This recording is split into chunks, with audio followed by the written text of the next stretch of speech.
Police किसी भी शख्स से निकाहनामा तलब करने की मजाज नहीं है, खा वो शादीशुदा है या नहीं है, क्योंकि ऐसा पाकिस्तान में कोई कानून नहीं है कि शादीशुदा बंदे भी अपना निकाहनामा पास रखें। हमें खामोश नहीं रहना है, हमें अपने लिए आवाज़ बुलंद करनी है। अगर हम खड़े होंगे तो ये ऑटोमेटिकली ये जो समाजी बुराई ख़त्म हो जाएगी। उर्दू पॉइंट की वीडियोस देखने के लिए हमारा चैनल सब्सक्राइब कीजिए और बेल के आइकन पर क्लिक कीजिए ताकि आप हमारी तमाम आने वाली वीडियो से बाखबर रह सकें। अस्सलाम वालेकुम नाज़रीन, प्रोग्राम कानून आपके हाथ में से मौजूद है। आपका होस्ट राहुल नौशाद।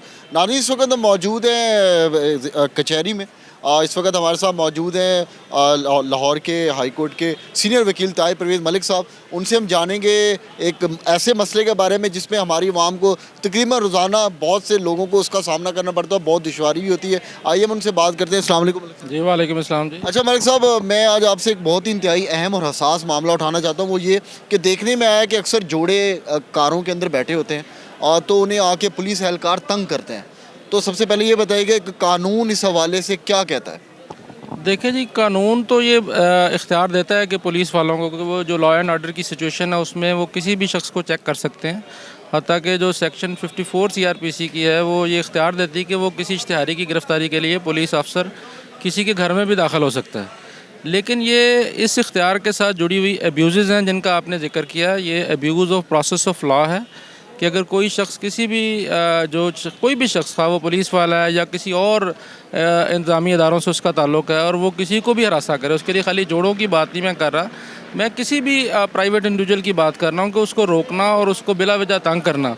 अगर खाली ख़वातीन की बात की जाए कि गाड़ी में अकेली ख़वातीन है तो उनके लिए 5009 जो है PPC की वो इंसर्ट की गई है कि जो ख़वातीन को हरासा करने के हवाले से इस जुर्म को काबिल दस्तंदाजी पुलिस बना दिया गया है और उसको पुलिस स्टेशन के अंदर जाकर हम उसकी FIR दर्ज करवा सकते हैं। ये ज़रूरी नहीं है कि अगर उसके साथ कोई मेल मेंबर है तो तब भी वो हरासा नहीं किया। अच्छा मलिक साहब, मैं एक सवाल सादा सा करूँगा कि एक जोड़ा है, वो गाड़ी के अंदर पार्किंग में बैठा हुआ है, उनके पास दो पुलिस एहलकार आते हैं और वो उनको आके ये कहते हैं कि आप गैर अखलाकी जो है वो हरकतों में मुलव्वस हैं, जबकि वो ऐसा कुछ नहीं कर रहे।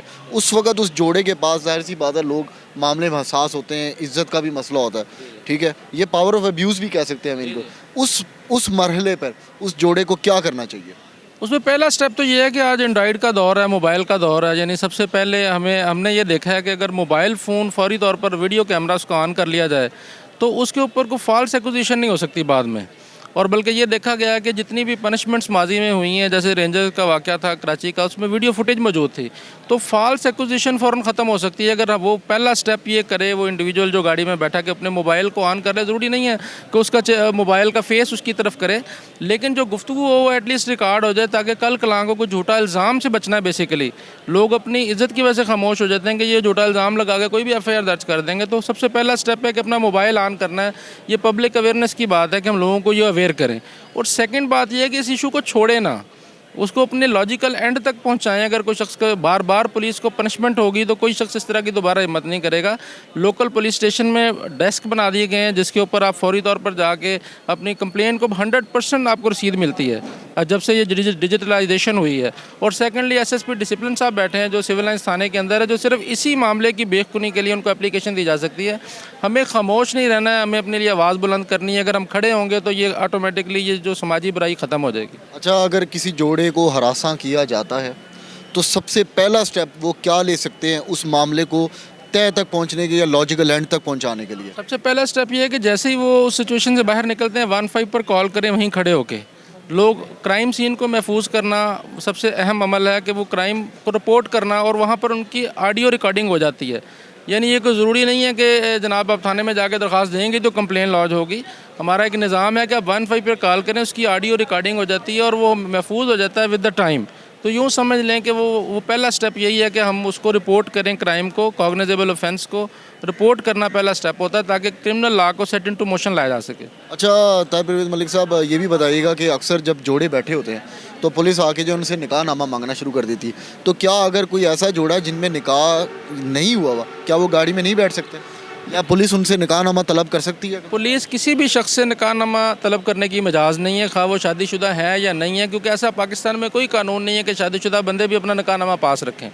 तो जब कोई कानून ही नहीं है इस तरह का, तो ये डिमांड ही इलीगल है। इस तरह की डिमांड करने वाला बेसिकली हरासा कर रहा होता है। वो किसी भी शख्स को, इंडिविजुअल को, मेल है फीमेल है, तो उसके खिलाफ कानूनी कार्रवाई हो सकती है और लोगों को पनिशमेंट्स होती हैं। जी नाज़रीन, आपने सुना कि ताहिर परवेज़ मलिक साहब जो एडवोकेट हाई कोर्ट है, उनका ये कहना है कि कोई भी किसी भी तरह से किसी को हरासा करे तो उसके ख़िलाफ़ कानून हर तरह से कार्रवाई करने की आपको रास्ता दिखाता है। अब तक के लिए उर्दू पॉइंट से राव नौशाद को इजाज़त दीजिए। अल्लाह ने के बाद।